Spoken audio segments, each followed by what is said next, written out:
এটা হলো হাজি ক্যাম্পের প্রবেশদ্বার। এখানে সম্মানিত পরিচালক মহোদয়ের রুম, এরপর সহকারী হজ পরিচালক মহোদয়ের রুম। এখানে হলো হজ তথ্য সেবা কেন্দ্র এবং হজ কল সেন্টার। এখানে টোটাল 3টা এয়ারলাইন্সের ইমিগ্রেশন হয়: বিমান বাংলাদেশ এয়ারলাইন্স, সৌদি এয়ারলাইন্স এবং ফ্লাইনাস। এটা হলো বিমান বাংলাদেশ এয়ারলাইন্সের ইমিগ্রেশন। আর এখানটাতে আছে হলো সৌদি এয়ারলাইন্সের ইমিগ্রেশন।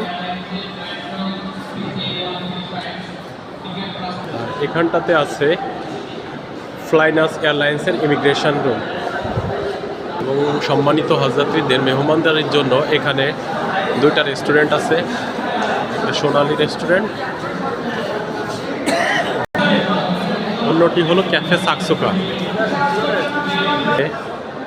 হাজী সাহেবদের জন্য সুন্দর মনোরম মসজিদ আছে, এটা অনেক সুন্দর।